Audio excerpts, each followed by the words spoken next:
Alright guys, hope you can see me. It's a little bit dark here, but I think you can see me okay. I'm not the best with this filming and camera stuff. But yeah, a mentor of mine called Sebastian told me something quite interesting, so I thought to make this quick video and share with you guys because it's been super helpful in my journey and I think it will help some of you guys or at least give you a few ideas. And the lesson went like this: build skills so you don't have to rely on the bull market for you to do financially well. And Sebastian, if you're watching this video, I appreciate you a lot. Thank you for teaching this lesson and many others. I love you. But yeah, to try this lesson home, I'll share a quick story. So for the first 2 years of my crypto journey, I pretty much relied only on crypto for me to do financially well and get wealthy. But during these first years, I started to slowly realize that catching those 10x, 100x plays that everybody's after, including myself in crypto and what got me into crypto, they really didn't happen that often as I like to believe. And even if I did manage to find one, which then later on turned out to be like a 10x or 100x, it was incredibly hard to be early on them without any insider info. And more importantly, it was and still is incredibly hard to ride the whole move because you had no idea how high the project could go. And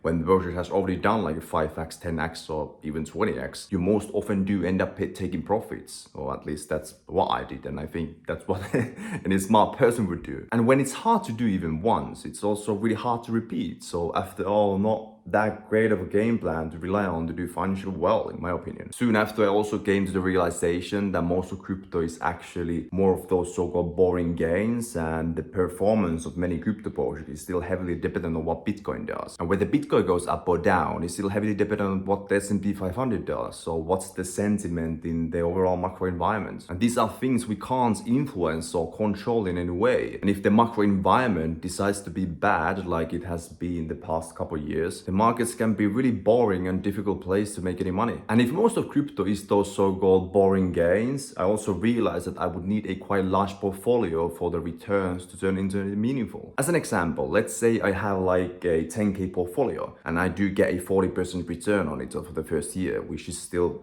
really freaking good. That's like 4k in profits, which is not that great and wouldn't probably impact many of our lives that much. But on the other hand, let's say I have like a 500k portfolio and I get the same 40% return, which is again really fucking good and hard to repeat year after year. That's like 200k in profits, which would probably impact many of our lives a lot, right? This lesson really taught me that I was better off putting most of my time and attention into building my skills and then monetizing those skills. Because the returns from this are something I can control and affect in many ways. Basically, the more and bigger problems I solve, the more I often get paid. Rather than completely rely on crypto for me to do financial well, which is again something I can't affect or control in any way. But yeah, I'm still investing heavily into crypto, but the priority order ever since has changed for me. I think it's better off to put most of my time and attention into building my skills and then monetizing those skills, because again, the returns are something I can control and affect in many ways, and it also helps bring that large liquidity of which I can then use to build that large portfolio. By the way, a fun fact, if you look at some of the top crypto influencers like Elliot Trades, Alex Becker,